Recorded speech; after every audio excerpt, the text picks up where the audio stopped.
Javier. Ciudadano presidente, ciudadanos legisladores, la cascada de impuestos que recientemente aprobaron el PRI y sus adláteres es la puntilla a una economía debilitada y vulnerable. Las nuevas medidas fiscales, especialmente la homologación del IVA en las fronteras, los gasolinazos mensuales de 11 centavos por litro, los impuestos a la importación de las maquiladoras, la eliminación de los repecos, la gravación a los productores, ganaderos, pequeños propietarios, así como a comerciantes y también a empresarios pequeños, lejos de estimular el crecimiento de la economía, harán que caiga en una recesión, porque no estimula el mercado interno, es decir, el consumo y la producción de la planta nacional, lo contraerán aún más, y si a ello agregamos que el otro motor de nuestra economía, la exportación a los Estados Unidos, se encuentra semiapagado, tenemos entonces un cuadro recesivo profundo. El peor momento para subir o crear nuevos impuestos es cuando una economía se encuentra en desaceleración o en recesión.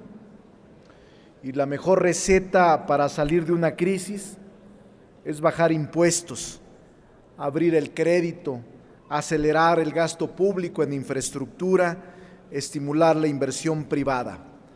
Aquí estamos haciendo exactamente lo contrario, o aplicando medidas de política económica que se neutralizan entre sí.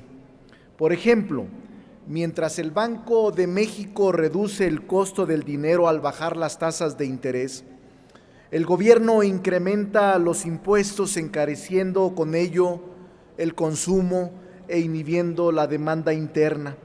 De esta forma, la política fiscal choca con la política crediticia. Pero esto no es el único factor. El crédito al consumo en sus diferentes modalidades había estado creciendo rápidamente en los últimos años. Tarjetas de crédito, créditos personales, créditos de nómina, créditos en tiendas comerciales, la mayoría de tasas de interés muy altas, porque cuando el crédito al consumo crece al mismo tiempo que crece el ingreso, es un catalizador del crecimiento, pero cuando crece simultáneamente a un ingreso estancado, como es el caso mexicano, es una bomba de tiempo. La cartera vencida en tarjetas de crédito ha crecido un 45% en solo un año, lo que nos da un ejemplo de este grave riesgo. Este tipo de financiamiento ya no contribuye a aumentar la demanda agregada, sino que le resta. Si la recesión se prolonga, este crédito le puede traer graves problemas al sistema financiero, agravando más dicha recesión. ¿Qué podríamos decir de los créditos a estados y municipios? Los escandalosos situaciones de corrupción, de crecimiento de deuda en diferentes estados y municipios del país, que pusieron en evidencia el ritmo desmedido e insostenible de este tipo de deudas. El fenómeno se exacerbó en muchos casos por las contribuciones de gobiernos locales a campañas electorales 2010, 2011, 2012. Pero también podríamos hablar de la política de vivienda, que lejos de estimular la industria de la construcción, que es uno de los motores de reactivación económica, se encuentra estancada. Así se agrega a los niveles de inseguridad que sigue afectando a todas las regiones del país, que inhibe las inversiones, sobre todo a los micro y pequeños y medianos empresarios que se resisten a seguir invirtiendo cuando son blancos de extorsión y secuestro en las áreas rurales, en las áreas semiurbanas, donde es más crítica la situación que en el resto del país. La emigración neta cero, por eso nosotros sostenemos que la reforma fiscal, al subir impuestos, no puede ser más que reducir este crecimiento inercial. Sabemos de lo que se trata con las modificaciones planteadas en la minuta que fue enviada al Senado y que ahora se nos devuelve.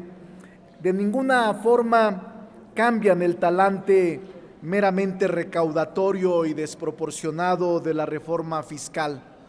Los principios constitucionales del artículo 31 se alteran y se violan. No hay equidad fiscal, no hay proporcionalidad fiscal y por tanto podrán dar origen a juicios de amparo que muchos de ellos ya se están preparando. Lo que se destaca en esta minuta, en este proyecto, es una tenue modificación. Por ejemplo, la de la modificación al impuesto a la comida con alto contenido calórico, equivalente al 8%, bajo el argumento que a través de esta medida se combate la obesidad. Es cierto en que los índices de obesidad en México no sufrirán ningún tipo de variación. La medida no es efectiva como una política de salud, así como no ha sido en el caso del tabaco una medida ejemplar, sino meramente recaudatoria. Igualmente se destaca la modificación que eleva el porcentaje de los conceptos exentos del salario, que será deducible para los patrones, elevándolo a 53% en vez de la propuesta inicial del 47%. Por esa razón, ciudadanos legisladores, nosotros sostenemos que es más de lo mismo. Lo que nos devuelve la Cámara de Senadores no contienen grandes trazos, grandes elementos que puedan decir que nuestra posición varíe. No, es una reforma injusta, inequitativa, desproporcionada y estrictamente recaudatoria. Termino, presidente. Por eso nosotros sostenemos que es un engaño. Aquí votamos en contra de este paquete que contiene IVA, IEPS, impuestos sobre la renta. No ha variado ningún criterio que nos haga cambiar de opinión. Vean la rebelión que están generando en todo el país. No cierren los oídos ni los ojos frente a la reacción popular. Estamos en tiempo de evitar tanto desastre y tanto colapso social en el país. Por eso nuestro voto seguirá manteniéndose en congruencia en beneficio de la población. Muchas gracias.